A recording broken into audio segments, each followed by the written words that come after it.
still gonna walk. Walk down.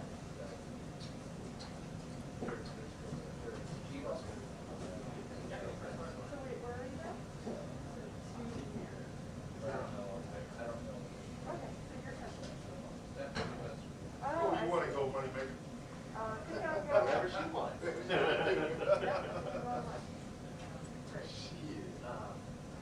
So yeah, I sit down.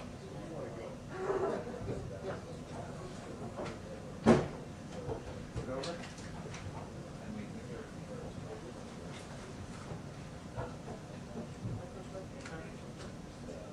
I think it's like opening the door. That's like the point of opening the door. I mean, also the other thing is that the other door in the back, you used to be able to open from the side. Found that out when when we had a pool call on inauguration day, and literally everybody else had their backpack with them, and I was like, oh, I don't need my. And I didn't need anything in my backpack. We just went to the memorial and then came back. But. Yes? So sit down outside. All right. But, that's how I learned that. Like, I could open the door, you could open that door, and it's bizarre. Okay. How do you take it off?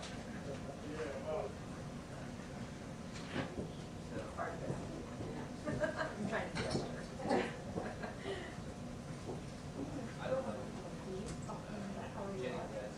I like got on inauguration day, like was sleeping and dropped the light down my dress. And I was like, I just saw your hand up the seat sticking something. I know, yeah, I just, I'm trying to write it in. Interesting, good. So you first and then I. That's how it should be. I finally got my R5. Oh, I don't know how it works. No. Yeah, I will not do it. Good.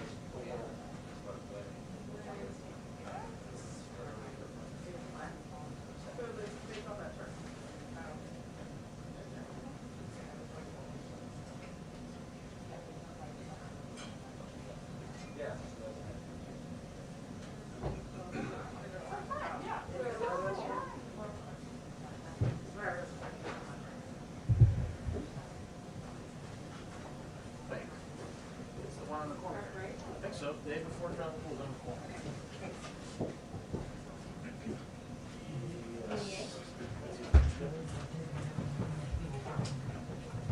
Tomorrow you'll be in the right side. Ah.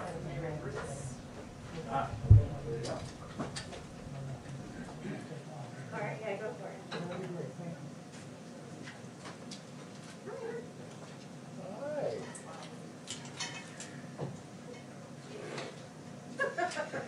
Lord, girl. Just to make Just it. to really, like, Put that nail on it.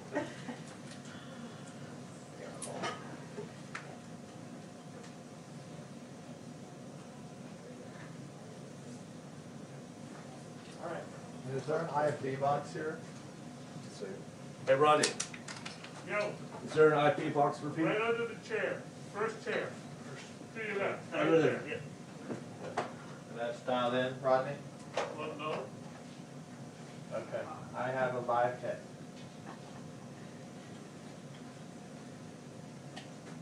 Normally right out of the brief. Okay.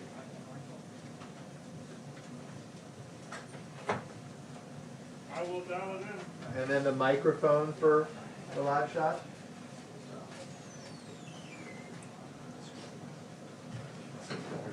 I assume that's it, obviously. Thank you, guys. This is going well.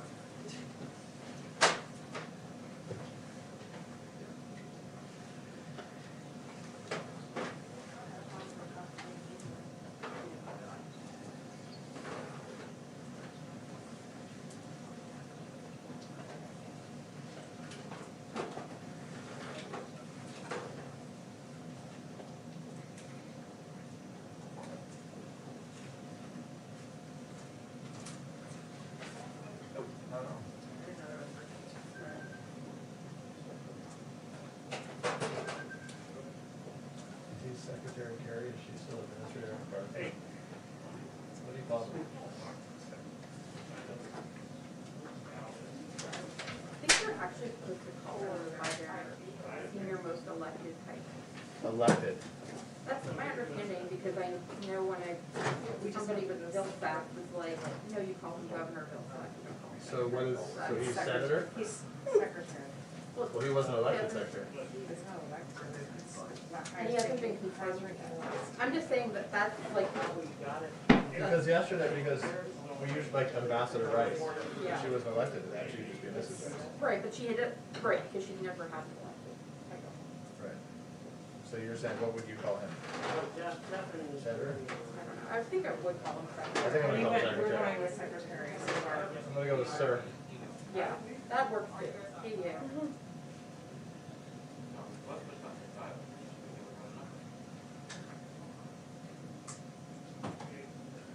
Our network never does it because well, we're not shooting it, we're just, I haven't gotten it done. Yeah.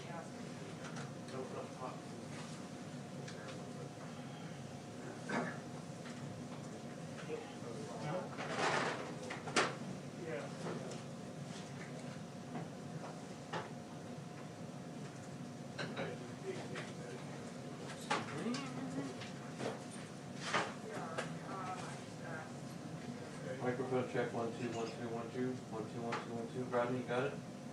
Hold on, Mike. Microphone check, 1 2 1 2 1 2 1 2 1 2 1 2. Microphone check, 1 2 1 2. 1 2 3 4 5. Microphone check, 1 2 1 2 1 2 1 2. This is a microphone check from the front. 1 2 1 2. Got it. Thank you. We're trying to establish our DNA. Okay, great. It's for the 1 o'clock show Yeah. probably, just FYI.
Peter, you have IFB.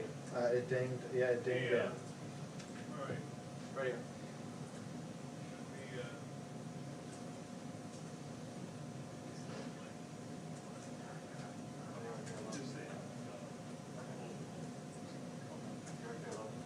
yeah, the little. What do you look? Really? We changed the battery on the box. You did? Yeah. Okay, no, I heard it. But if the recording broke from the all I was wanting to say was, well, if you want to bring it down, that's fine. There's nobody's here. You know? That's right. And things get sent out here, it's in there, don't they? Yeah. Exactly. All right.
2-minute warning on the briefing. 2-minute warning on the briefing. Thank you.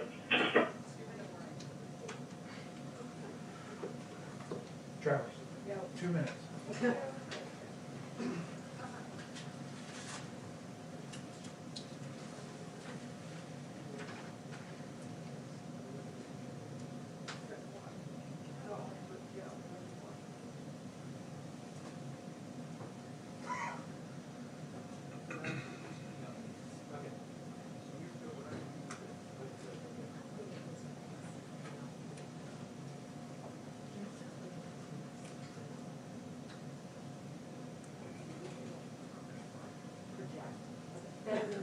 Okay, yeah.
I have to give you a fancy introduction.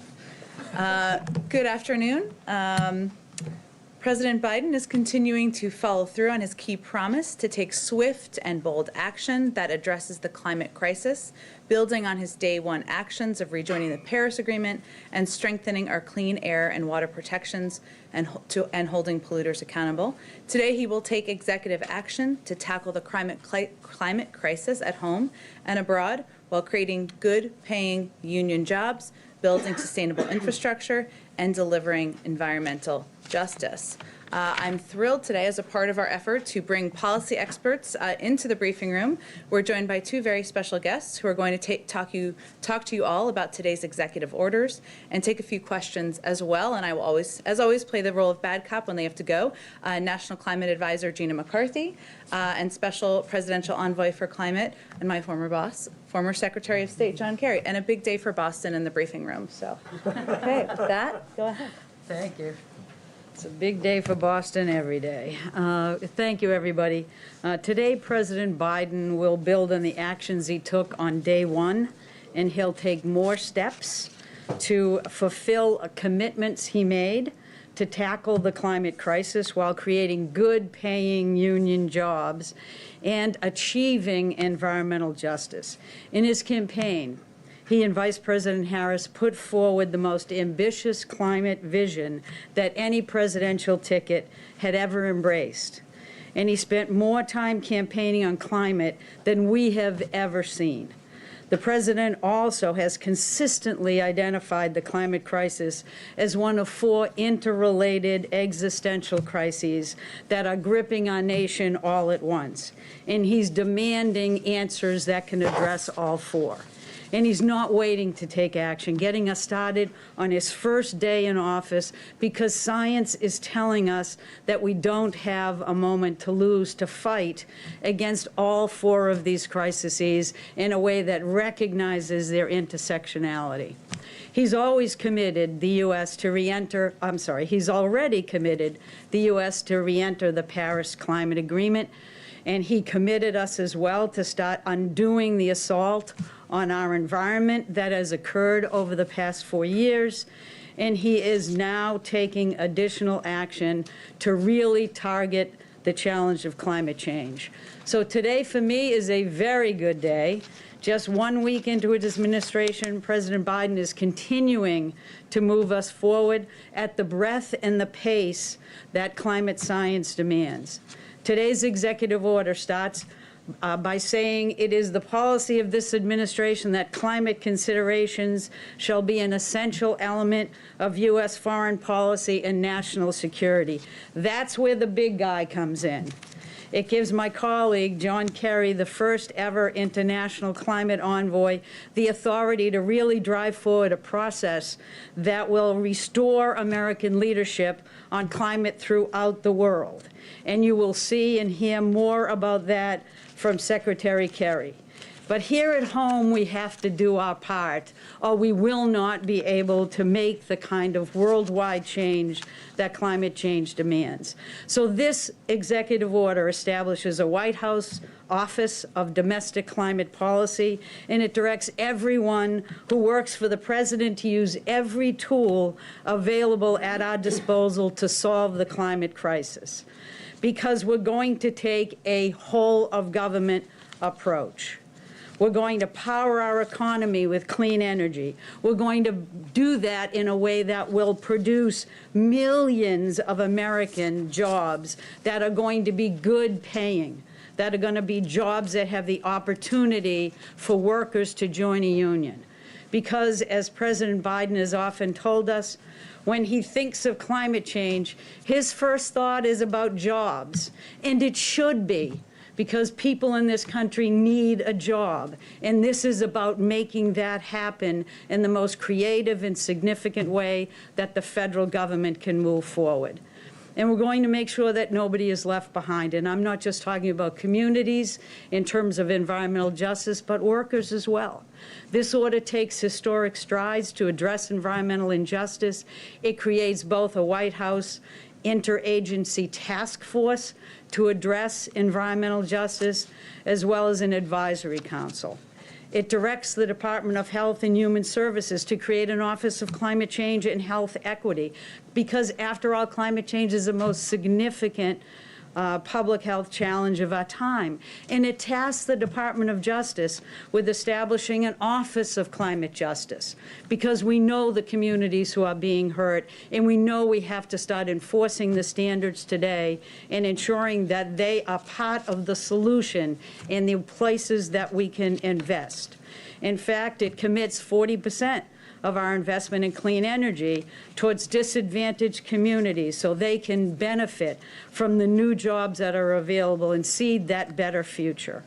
President Biden's order establishes a working group on coal and power plant communities, because we have to make sure that in this transition, every agency in government is using every tool at their disposal to drive resources to those communities. And it fulfills long-standing commitments to leverage our vast natural resources to contribute to our clean energy future. It places a pause and review on new oil and gas leases on federal public lands and waters, consistent with a promise President Biden has repeatedly made and has been very clear in the face of efforts to distort his promise. And it sets a goal of doubling offshore wind production by 2030.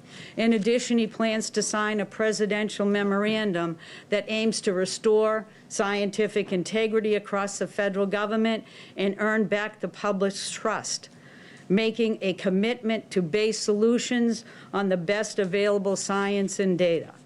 So today is a very big day for science and for our efforts to power our economy with good-paying union jobs. Thank you very much.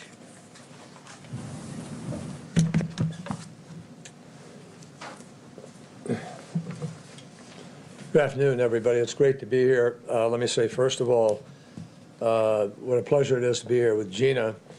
I'm a big fan of Gina's. Gina and I worked very, very closely together during the campaign when we sat down to bring the Bernie Sanders folks together around the Biden climate plan. And she is the perfect person to be tackling the domestic side of this equation, which is complicated. And nobody knows the details better than she does, and nobody's going to be more effective at corralling everybody to move in the same direction. It's also an enormous pleasure for me to be here with Jen Psaki. She mentioned that nobody was her boss, but I had the privilege of working with her. And she, 7 years ago, we gathered in the State Department briefing room. She's traded up, obviously, but she has not given away any of her fundamental principles and commitment to telling you all the truth, telling the American people the truth, and doing so with great candor and transparency. And I'm very happy to be here with her. The stakes on climate change just simply couldn't be any higher than they are right now. It is existential. We use that word too easily, and we throw it away. But we have a big agenda in front of us on a global basis. And President Biden is deeply committed, totally seized by this issue, as you can tell by this executive order and by the other, the initiative of getting back into Paris immediately. That's why he rejoined the Paris Agreement so quickly, because he knows it is urgent. He also knows that Paris alone is not enough, not when almost 90% of all of the planet's emissions, global emissions, come from outside of U.S. borders. We could go to zero tomorrow, and the problem isn't solved. So that's why today, 1 week into the job, President Biden will sign this additional executive set of orders to help move us down the road, ensuring that ambitious climate action is global in scope and scale, as well as national here at home. Today, in the order that he will sign, that Gina has described to you, he makes climate central to foreign policy planning, to diplomacy, and to national security preparedness. It creates new platforms to coordinate climate action across the federal agencies and departments, sorely needed. And most importantly, it commissions a national intelligence estimate on the security implications of climate change to give all of us an even deeper understanding of the challenge. This is the first time a president has ever done that. And our 17 intelligence agencies are going to come together and assess exactly what the danger and damage and potential risks are. The order directs the State Department to prepare a transmittal package seeking Senate advice and consent on the Kigali Amendment to the Montreal Protocol, an amendment that by itself, if ratified and fully enforced globally, could hold the Earth's temperature by 0.5 of an entire degree, not insignificant. And it sets forth a process for us to develop an ambitious new Paris target, as well as a U.S. climate finance plan, both of which are essential to our being able to bring countries of the world together to raise ambition and meet this moment when we go to Glasgow for the follow-on agreement to Paris. So that's the only way for the world to succeed together, my friends. Again, this is an issue where failure literally is not an option. As he committed to doing on the campaign trail, the president is announcing that he will host a leaders summit on climate change less than 3 months from now, on April 22nd, Earth Day, which will include a leader-level reconvening of the major economies forum. We'll have specifics to lay out over time, but the convening of this summit is essential to ensuring that that 2021 is going to be the year that really makes up for the lost time of the last 4 years, and that the UN Climate Conference, COP26 as it's called, which the UK is hosting in November, to make sure that it is an unqualified success. The road to Glasgow will be marked not just by promises, but by progress at a pace that we can all be proud of, and Gina is going to be putting her efforts into making certain that that is true.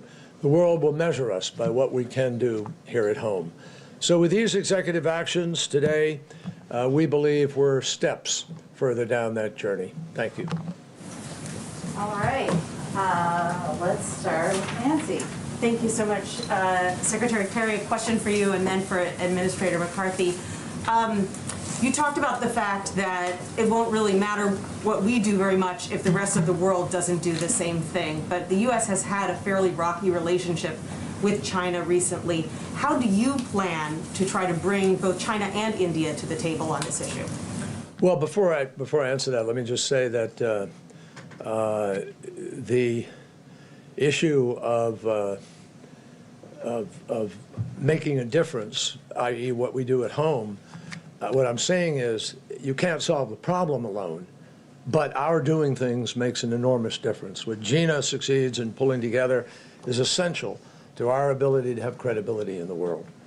Now, with respect to China, obviously we have serious differences with China on some very, very important issues. And I am as mindful of that as anybody, having served as Secretary of State and in the Senate. The issues of theft of intellectual property and access to market, South China Sea, I mean, run the list. We all know them. Those issues will never be traded for anything that has to do with climate. That's not going to happen. But climate is a critical standalone issue that we have to deal on in the sense that China is 30% of the emissions of the world. We're about 15% of the emissions of the world. You add the EU to that, and you've got 3 entities that are more than 55% or so. So it's urgent that we find a way to compartmentalize, to move forward, and we'll wait and see. But President Biden is very, very clear about the need to address the other issues with China. And I know some people have been concerned. Nothing is going to be siphoned off into one area from another. And then a question for either of you on coal. Your executive order talks about oil and gas on federal lands, but it doesn't really say much about coal. What is this administration's policy when it comes to coal? Well, in terms of the oil and gas decision, is to make sure that we take a little pause and review the entire strategy of how we're looking at public lands. So it will include looking at what new leases ought to be approved and sold.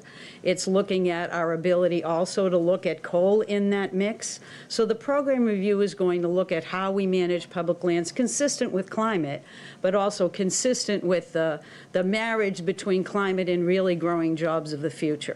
So it will be in the mix to be looked at, but it is not at this point included. It was not part of the commitments on the campaign, but we're going to take a close look at all of it. And can I just add on your comment about China, which I'm not going to speak to the international dynamic, but I am going to say that part of the challenge that we face here is a challenge that President Biden has already started to address with his Buy America pledge. We have to start not just shifting to clean energy, but it has to be manufactured in the United States of America, not in other countries. And there is going to be a large discussion about how we make sure that a lot of the investment is about building up our manufacturing base again. That's great jobs. That's often, hopefully, union jobs. But it is also a wonderful opportunity for us to recoup the benefits of that manufacturing and lower the cost of clean energy. Part of the way we're going to get there is by making sure the federal government buys American and that the federal government looks at its procurement across every agency so that the breadth of what we spend is designed to advance job growth in the United States, to advance health benefits for environmental justice communities, and to begin to tackle the very challenge, the existential challenge of climate change. Jeff Mason? Thank you. Jeff Mason with Reuters. Question for both of you. Can you give us a sense of when you expect to have the so-called NDC, or U.S. target for cutting greenhouse gas emissions as part of the Paris Accord? And can you also give us a sense of how ambitious you plan to make that number? Will it be 40%, 50%, higher than that?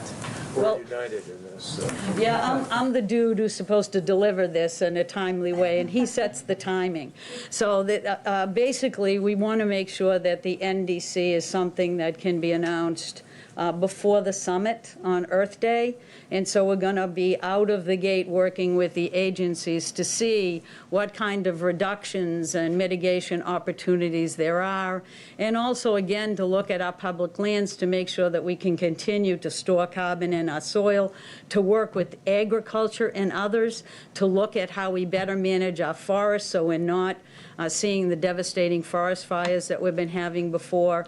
So all across the federal government, every agency, and you'll see many of them specifically tasked in this executive order, will participate in the task force that we're going to have to actually develop the most aggressive NDC that we can to deliver the kind of boost that Secretary Kerry is looking for to be able to ensure that our international efforts are robust and sufficient to address the challenge internationally. And just to follow up on that, perhaps for Secretary Kerry, how do you assure international partners that the U.S. will stick to whatever you propose after having seen the Trump administration take the U.S. out of the Paris Accord? Well, that's precisely why we're going to stick by it, and I think our word is strong.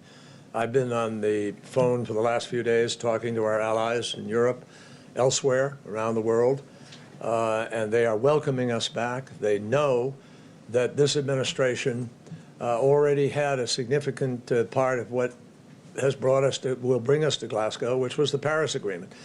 The Obama-Biden administration had great credibility on this issue, and having President Biden be the person now who is driving this forward is enormously meaningful to the folks there. And they also know that I was deeply involved in the negotiations in Paris and am now asked by President Biden, to make certain that we do the same at Glasgow, if not more. So I have had no one question our credibility at this point in time. Someone probably will, and the answer will be that I think we can achieve things in the course of the next 4 years that will move the marketplace, the private sector, global finance, innovation and research, that in fact no political person in the future would be able to undo what the planet is going to be organizing over these next months and years. This is the start of something new. I don't know if you read Larry Fink's letter of BlackRock yesterday, but there's a new awareness among major asset managers and commercial banks and others about the need to be putting resources into this endeavor, because it is major in investment demand. So I think the proof will be in what we do. Neither Gina nor I are going to start, throwing around a lot of big promises, but you heard what she just said, and we will work very closely, because we're going to try to bring to the table to help inform her and the folks she's working with what we're picking up abroad and what people are doing abroad and the steps that they're taking and how we now have to measure ourselves against them and they will measure themselves against us. We are well aware of that. Go ahead, can I just add something? I just want to call attention to the fact that cities and states have really picked up the initiative to move forward on clean energy, because the solutions are cheap. The solutions compete effectively against fossil fuels. We are talking about solutions that we're not asking anybody to sacrifice, but are to their advantage. And if you look at the record over the past 4 years, while the prior administration might have wanted clean energy to head in a different direction, it's gone faster and farther than anyone ever expected. And the idea that we could, with this new work that we're doing together, send signals to the marketplace who are purchasing at the federal level and are relooking at different ways of having on-the-ground change, we can build that demand. We can actually grow significantly millions of clean energy jobs. And all of a sudden, the question won't be whether the private sector is going to buy into it. The private sector is going to drive it. And so this is going to be a signal setter, the way the federal government ought to set on what our values are, what we think the future needs to be. And this is a value-laden effort that President Biden has undertaken with full knowledge that it's going to benefit jobs, it's going to benefit our health, and it's going to lead to that future we want to hand to our children. We'll just do these two in the front, and then they will come back, I promise. So go ahead. Thank you. Mr. Secretary, if you would, there's certainly are oil and gas industry workers who are watching you both right now, who will hear the message that the takeaway to them is that they are seeing an end to their livelihoods. What do you say to them, particularly those people who President Trump struck a chord with on the campaign trail when he promised to save their jobs? What is your message to them right now? And also to the oil industry executives who are listening, are you putting them on notice today? Well, we didn't come here to put anybody on notice except to the seriousness of President Biden's intent to do what needs to be done to deal with this crisis, and it is a crisis. With respect to those workers, no two people are more in this room are more concerned about it, and the President of the United States has expressed in every comment to climate the need to grow the new jobs that pay better, that are cleaner. That, I mean, you look at the consequences of black lung for a miner, for instance, and measure that against the fastest growing job in the United States before COVID was solar power technician. The same people can do those jobs, but the choice of doing the solar power one now is a better choice. Similarly, you have the second fastest growing job pre-COVID was wind turbine technician. This is happening. 75%, 70% of all the electricity that's come online in the United States in the last few years came from renewables. Not, coal plants have been closing over the last 20 years. So what President Biden wants to do is make sure those folks have better choices, that they have alternatives, that they can be the people who go to work to make the solar panels. They were making them here at home. That is going to be a particular focus of the Build Back Better agenda. And I think that unfortunately workers have been fed a false narrative. No surprise, right, for the last few years.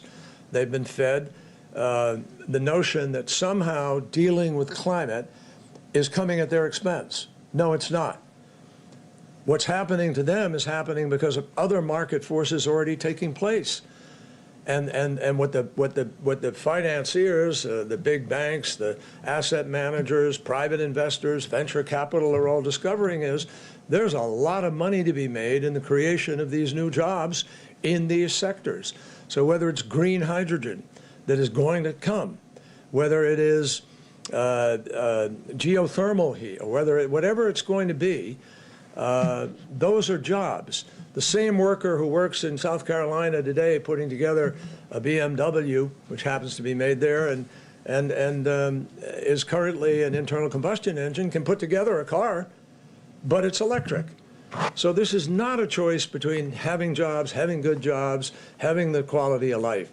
Quality of life will be better when Gina has put her team together that produces choices for us that are healthier, less cancer, cleaner air. The greatest cost to America, the greatest cause of children being hospitalized every summer in the United States, we spend $55 billion a year on it, is environmentally induced asthma. That will change as we begin to rein in what we used to call pollution in this country, because it is pollution.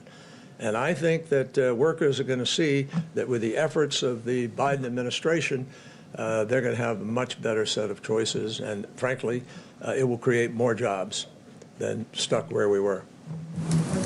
Could I just add by pointing out a couple of things in the executive order that I want you to just call to your attention?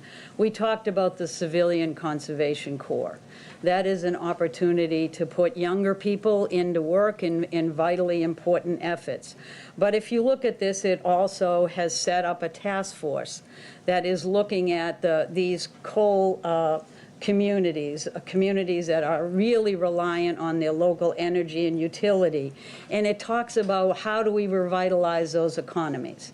And it talks about how we can put people to work using the skills they currently have where they are, to start looking at those old abandoned oil and gas wells that are spewing out methane, or all of the coal that is mines that haven't been properly closed that are doing the same, that has great impact on climate, but also will keep an opportunity for those individual workers to have work in their own communities. We're not going to ask people to go from the middle of Ohio or Pennsylvania and ship out to the coast to have solar jobs. You know, solar jobs will be everywhere, but we need to put people to work in their own communities. That's where their home is.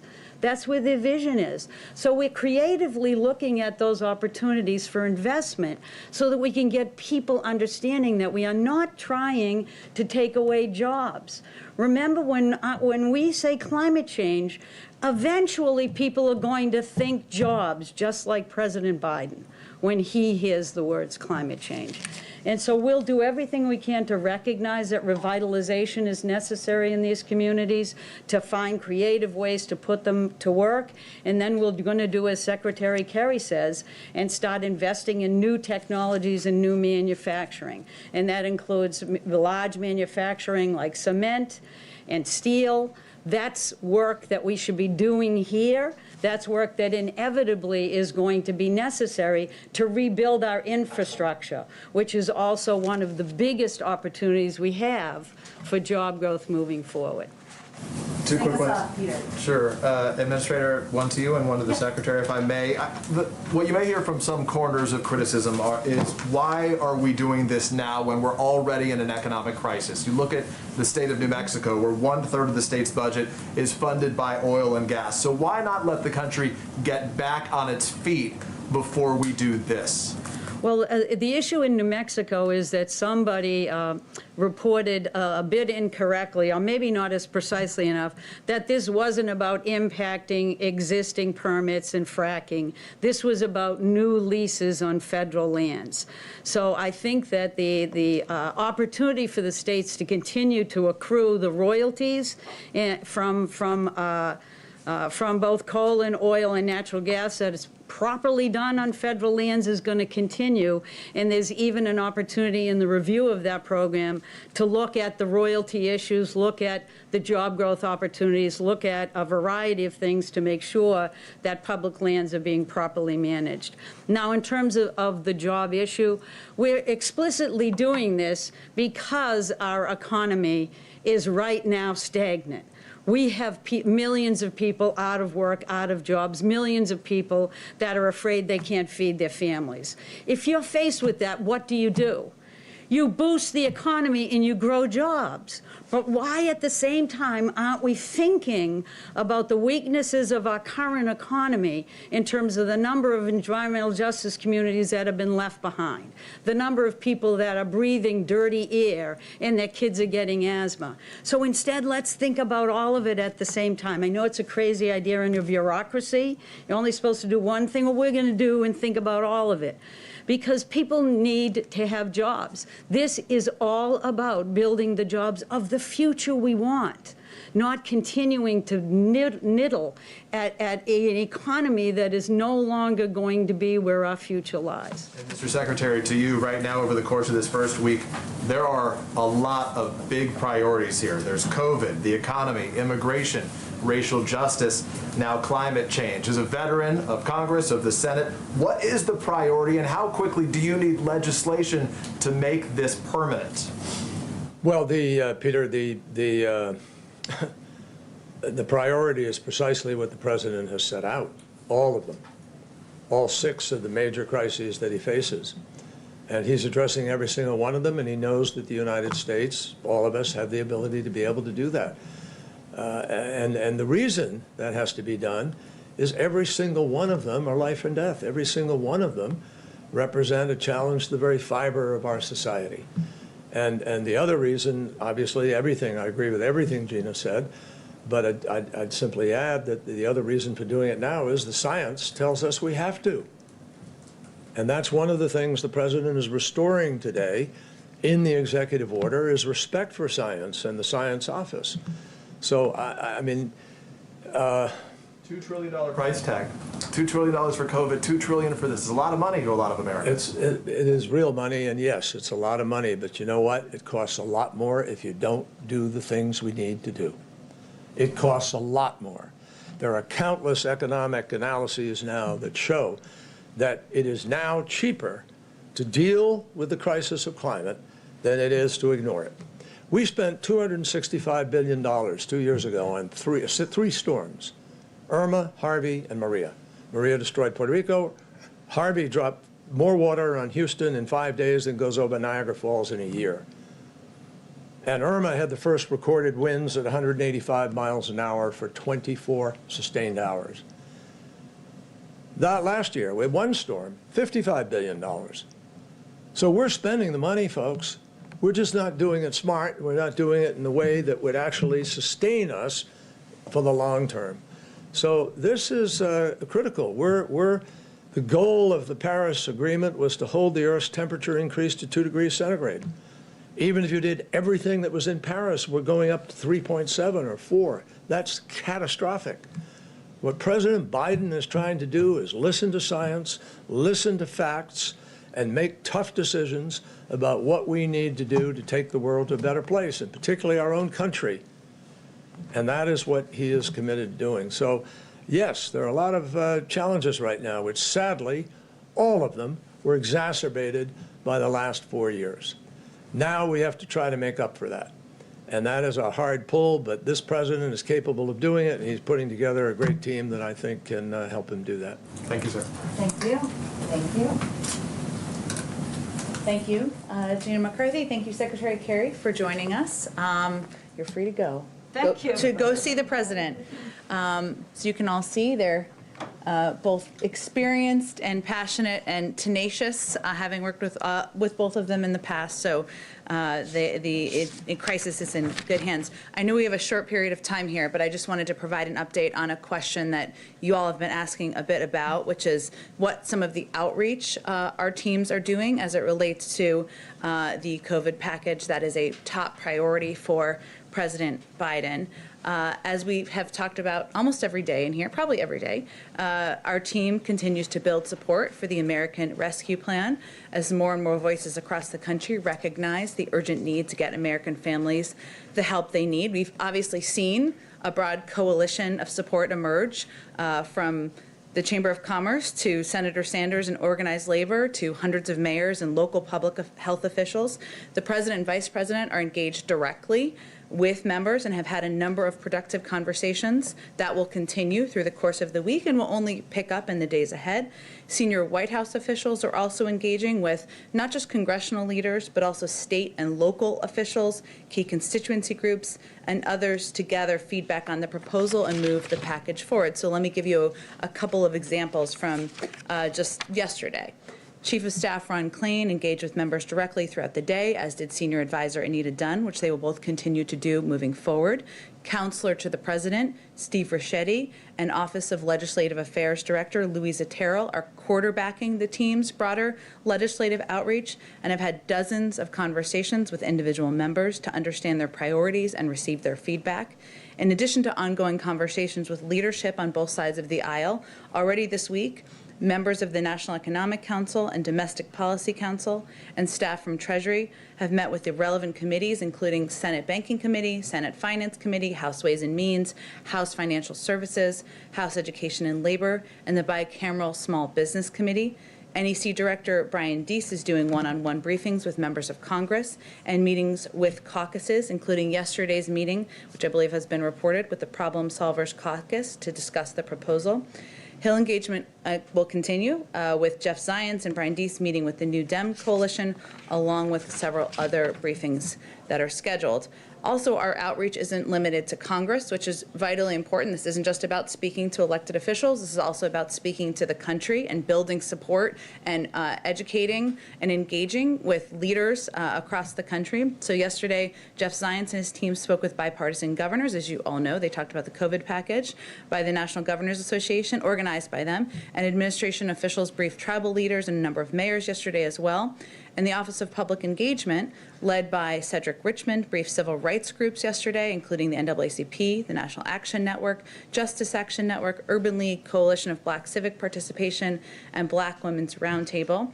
Today they have meetings with labor leaders, advocates for young people, as well as organizations dedicated to building wealth in the Black community. On Friday, OP will also, the Office of Public Engagement, I should say, I hate acronyms, will convene 100 presidents of historically black colleges and universities also to discuss this proposal. And the only other thing I wanted to mention before we get to your questions is that, as you all know, Treasury Secretary Janet Yellen was just confirmed.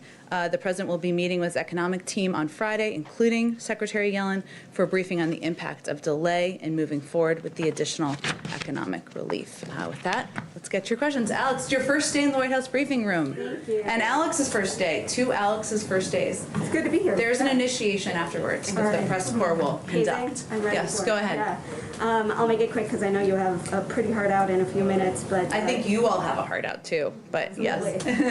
I wanted to ask about one of your favorite topics, impeachment. Nearly every Republican senator last night voted to throw out the impeachment trial against President Trump. Does President Biden have a reaction to that? Does he trust Congress to hold President Trump accountable for the insurrection against the Capitol? And does he see censure against former President Trump as a viable alternative to conviction, since it looks unlikely at this point? Well, the president certainly respects the role that Congress has. Senators, of course, the Senate, as they're overseeing the trial moving forward, in determining the pace and the path forward for holding the former president accountable. That continues to be his belief. In all of his conversations that he's been having with members about the recovery plan, they have said they expect from him that his focus will be on COVID relief. That's how he will use the bully pulpit. That's how he will speak to the American people. And they are eager to work with him on that. So that's where his focus remains. And what steps they take to hold the former president accountable, he'll leave it to them. Why the resistance on weighing in on the issue? We've weighed in many times. The president has been asked about the issue. We put out a statement when the House put out a voted on impeachment, I should say. But his focus is on delivering on what the American people elected him to do, which is to get relief to the American people, to get the pandemic under control, to ensure working families can put food on the table, and that's where he feels his efforts should remain. Okay, go ahead. Thanks. So does the White House have a comment on this social media profile that has emerged of Representative Marjorie Taylor Greene? And is there a response to whether any disciplinary action should be taken against her given everything that's come out? We don't, and I'm not going to speak further about her, I think, in this briefing room. Okay. Go ahead. Oh, one more, if you don't mind, just kind of a little bit of housekeeping. Sure. The last administration had suggested that on the origins of the COVID-19 virus, that it may have originated in a lab in China. It was never definitive. Do you have an update on that, on the origin, where we are on that investigation? Well, first, obviously the misinformation, of course, that we've seen also come out of some sources in China is of great concern to us. It's imperative that we get to the bottom of the early days of the pandemic in China, and we've been supportive of an international investigation that we feel should be robust and clear. Our view is that we must prepare to draw on information collected and analyzed by our intelligence community, which is something that is ongoing, and also to continue work with our allies to evaluate the report's credibility on the investigation once it's done. In addition, as you all know, Secretary of State Tony Blinken was just sworn in yesterday, and one of his priorities is, of course, ensuring that our staffing on the ground in Beijing, which is something that fell back in the last administration, is returned to what it was prior, which means we want to have science experts, policy experts on the ground in the roles that they should be serving in to ensure that we're also there representing our interests from the United States on the ground in China. Go ahead, Peter. A couple quick ones that I still don't think I fully understand. I know the executive order that was signed, but has this White House invoked the DPA, and how soon till we'll actually see companies compelled to produce supplies or vaccine or whatever else that impacts Americans? It was invoked the day it was signed, within 24 hours of it being signed. You said that jump-started the process, so I guess that meant it was invoked. Yes, and I confirmed that when it was the next day, the following day in the briefing room, which I realize everybody can't be here every day because of COVID. But it was invoked, and it means that our work is ongoing with companies to ensure that we are expediting the manufacturing of materials to ensure that we can get 100 million shots in the arms of Americans. And I know there's been some confusion about this and what exactly it is. What does the DPA mean? There are a few examples that our team has cited, including on vaccine supply, low dead space syringes, which means it allows for the ability to get an extra dose into the Pfizer vial, which is important to getting more doses out there. Additional N95, the production of additional N95 masks, isolation gowns, gloves, pipette tips, and high absorbency foam swabs. So we're really talking about very specific materials that can be used by vaccinators to get these shots in the arms of Americans. Thanks for clarifying. There was some confusion on the earlier call, which is why I repeated here. Let me ask one other question. Yesterday you deflected this to the USOC, but my question's a little bit different today. We're now hearing from the organizers of this year's Summer Games in Japan, and the head of Japan's Olympics Committee is seeking public reassurances from President Biden himself, given that the U.S., of course, is the largest contingent of athletes, that the games should be able to go on. As the world is dealing with the pandemic right now, based on where we are now with the vaccine, does President Biden believe the games in Japan can safely go on? Well, the president, and I'm not sure if this readout had gone out yet, but he had spoken with the Prime Minister of Japan earlier this morning, and a readout was going out as we were coming out to the briefing. I'm not sure if they spoke about the Olympics. I'm happy to check with our national security team on that to follow up with, but I don't have any more assessment of the Olympics at this point in time. Whether he has, so it hasn't been discussed whether he has a position on whether it would safely be able to go on yet? I don't have anything more other than, I haven't had much on it, but I don't have anything more than I've had on other days on it. So we ask, so we'll follow up with understood, and they just had a call this morning, but I haven't had a chance to talk to him specifically about it. Go ahead. Jen. Thanks, Jen. Two vaccine questions. First of all, this came up on the COVID call earlier, but how seriously is the White House considering using the Defense Production Act to compel other pharmaceutical companies to produce the Pfizer and Moderna vaccines to boost supply? Well, I didn't hear the entirety of the call because we were doing some preparation for the event this afternoon. But from listening to our team talk about it, there are obviously manufacturing facilities that have the capacity and the ability to get these vaccine doses out, and we don't want to get behind the pace of, and start from scratch, I should say, in ensuring that they're ready to do that. I don't think our concern at this point is whether or not we're going to have the vaccine doses. Obviously, the president announced yesterday the intention to purchase doses, additional doses. Our confidence in the manufacturers to have those doses available. The concerns we have are, one, contingency planning and all of the different things that can happen, because this is a Herculean task that has never been done before, but also ensuring we have vaccinators, we have vaccine sites, et cetera, available. So I have not heard from our team plans to seek other manufacturers at this point in time, and I'm happy to follow up with them and see if there's anything additional. And then on the 200 million doses, the president said he's ordering them. What is the status of that order? Have Pfizer and Moderna agreed to produce 100 million doses each, and how quickly do they say they can do it? Well, we expect to get the doses by mid to late summer, the majority of doses by mid to late summer, some earlier than that. So we're confident that we'll be able to get those from the manufacturers, yes. Go ahead, Karen. Jen, a couple questions on schools. Does the administration plan to develop metrics or standards for what a safe reopening of schools will look like? We do, and our CDC director, and I'm not sure again if she was asked about this, important question, I know as a fellow mother, but we will have specifics that we'll defer to the CDC on the safe reopening of schools. As you know, the president has talked about his commitment and his goal of reopening most K-8 schools within 100 days. There are obviously a number of steps that will need to be taken in order for that to be possible, but he has directed the Department of Education, the Department of Health and Human Services to provide guidance on safe reopening and operating for schools, childcare providers, and institutions of higher education. But as our COVID team has outlined, that's going to require testing materials, support for contact tracing, vaccinations for teachers, and ensuring they're equitably provided. But our CDC director and team will be looking into putting together some specific guidelines so there can be clarity on that front, which I know a lot of districts are looking for. Those things you mentioned all cost a lot of money, and a big part of the COVID relief package is a lot of money to go to school reopening. If Congress doesn't approve the money you want and schools don't have what they need to pay for things to open safely, would the president support teachers staying at home and support virtual learning continuing through this entire school year? Well, I think the president recognizes, as we all do, the value of having children in schools and doing that in a safe way, which is one of the reasons he set this ambitious goal of reopening most K-8 schools within 100 days.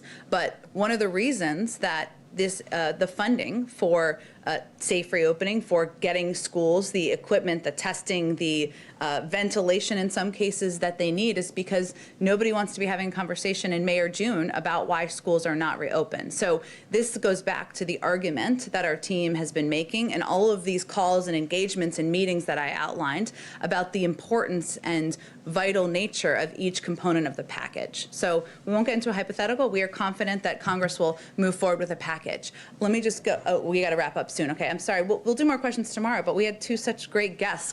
Jen, go ahead. Thanks. I just have two quick questions. One is just on the climate actions today. They leave out Treasury's Financial Stability Oversight Council, which experts say could play an influential role in addressing climate risks. Does the administration have plans to take action on climate finance, and should FSOC direct agencies and regulators to address climate change? Well, I'm going to use a reference that my friend and colleague, Ambassador Susan Rice, used yesterday, which is there are 1,453 days left in this administration, and addressing climate and the crisis of climate is an issue that the president has conveyed to members of his cabinet, members of his senior team, as an absolute priority. So Secretary Yellen has been in her role for one day, but certainly I'd send you to them for any more specifics, but this is the beginning, not the end of our work on climate. Nadia, go ahead. Is the White House concerned about the stock market activity we're seeing around GameStop, and now with some other stocks as well, including the a subsidiary or whatever, the company that was Blockbuster? And have there been any conversations with the SEC about how to proceed? Well, I'm also happy to repeat that we have the first female Treasury Secretary and a team that's surrounding her, and often questions about market we'll send to them. But our team is, of course, our economic team, including Secretary Yellen and others, are monitoring the situation. It's a good reminder, though, that the stock market isn't the only measure of the health of our economy. It doesn't reflect how working and middle-class families are doing. As you all know from covering this, we're in the midst of a K-shaped recovery. America's workers are struggling to make ends meet, which is why the president has introduced this urgent package to get immediate relief to families. All right, I'm going to go Nadia, and then we'll be totally done because everybody has to go. Okay, go ahead. Thank you, Jane. Good to see you on a different podium. I have two questions, Sure. one about COVID and one about China. Regarding COVID, the president promised to increase supply to states by 10 million doses. Yet statistics shows that 47% of Americans are hesitant to take the vaccine, despite that the president and the vice president took it publicly. What is the administration doing to convince Americans to take it, to reach the herd immunity by, say, 70% by the fall? You're absolutely right, Nadia, that this is one of the biggest challenges we face. And for anyone who tuned into the briefing that our health team led this morning, it was one of the first issues that CDC Director Dr. Walensky raised. And one of the things we're doing is prioritizing providing correct information about it. The vaccines, so I'll take the opportunity. The Pfizer and Moderna vaccines are safe and effective. That's one of the things she said today. They were tested in large clinical trials to make sure they meet safety standards. About 30% of U.S. participants in those trials were Hispanic, African American, Asian, or Native American. About half were older adults. And so we want to provide clear data, as I just did, but also we want to meet people where they are, communicate directly with communities of color, people who have concerns, and use medical and health professionals to do exactly that. Okay, you had a China question, and then you really have to go, but go ahead. And second, many welcomed your rejoining of the WHO, yet some wants to push for a transparent investigation into the relationship between China and WHO. And also, yesterday in her hearing in the Senate, Governor Raimondi declined to blacklist Huawei technology in the U.S. Is this some kind of caving into China, or is that a nuanced way to deal with China? So I think the second reference, I think, was to Huawei, right? And then yes. So let me just convey clearly our position on this. Let us be clear, telecommunications equipment made by untrusted vendors, including Huawei, is a threat to the security of the U.S. and our allies. We'll ensure that the American telecommunications network do not use equipment from untrusted vendors, and will work with allies to secure their telecommunications networks and make investments to expand the production of telecommunications equipment by trusted U.S. and allied companies. Again, we'll take many more questions tomorrow. Thank you all. Have a great rest of your day. Thank you.